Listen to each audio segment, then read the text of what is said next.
دیداری پارێزانی مامۆستا شێخ عەزیز پارێزانیە تایبەت بە ژیان و قۆناغەکانی و ئاستی زانستی و زانایینیە لە وەڵی دکتۆر مستەفا زەڵمی لە هەڵەبجە بەڕێوە چوو. خۆی پێک دێت لە سێ پانێڵ سێ توێژینەوەی یەکیان دەربارەی فکر و عەقلی مامۆستا پارێزانی،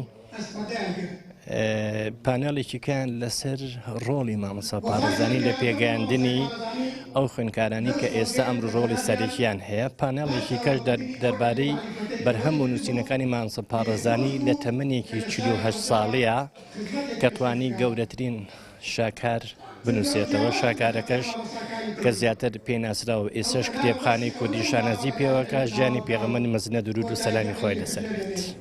مامۆستا شێخ عەزیز پارێزانی دامەزرێنەری سەحوەی ئیسلامی و ڕۆڵی بەرچاو و کاریگەریە بووە لە خزمەتکردنی بەگاندنی ئاینی پیرۆزی ئیسلام و یەکەم قۆناغی خوێندنی لە گوندی تەپی سەفای سەرو لە شارە زور بوو و حوجرەیەکی دیار و بەناوبانگی دانا و وانەی زانستی شەرعی بەدەیان فەقێ و توێتە و ژمارەیەک زۆر زانایی پێگەیاندووە. مامۆستا شێخ عەزیز وەکو من لە باوکم بیستۆ باوکم هاوڕێ و هاوتەمەن و هاوفەقی مامۆستا شێخ عەزیز بووە. مامۆستا شێخ عەزیز مەلایەکی زۆر خوێندەوار بوو و کاتی یەکەم جاریشکە ئیجازەی وەرگرت و چووەتە تەپی سەفا فەقێی هەبووە، مەدرسەی گەورەی هەبووە، کۆمەڵی فەقی باشی هەبوو.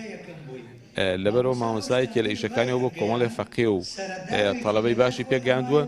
دواتریش کە چووەتە مەعادی ئیسلامی مامۆستا بووە، لەوێش حسێبکەوانەیش هەروەکو مەدرسێکی گەورە بوو مەعادی ئیسلامی، مەدرسێکی حکومی ڕەسمی بووە. لەوێژ یەکێک بووە لە مامۆستا بەردەوامەکان کە مامۆستا بووە دەرسی وتۆتۆ و دواتریش کە توێتە قوتابخانە و بۆتە مەلا پێیان تۆ مەلا موعەلیم، ماوەیەکی زۆر لە قوتابخانەی سالم دەرسی وتۆتۆ زۆر ئیسفادەی بە تەڵەبە قوتابیەکان گەیاندوو. مەلا کەریمی موەردینی لەوێ بوو لە خزمەتیا بوون.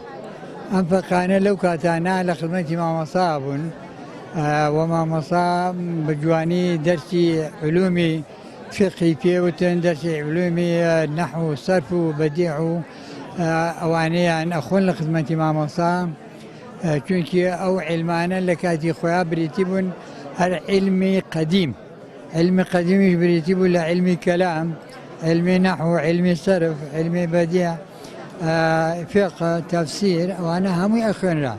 یا مامۆستا ئەو فەقانەکە لە خزمەتیا بوون ئەم دەرسانەیان ئەخوێن. مامۆستا شێخ عەزیز پارێزانی خۆرێکی درەوشاوەیە لە مێژووی ڕابوونی ئیسلامی و لە ساڵی 1928 لەدایک بوو لە ساڵی 1976 کۆچی دوایی کردووە.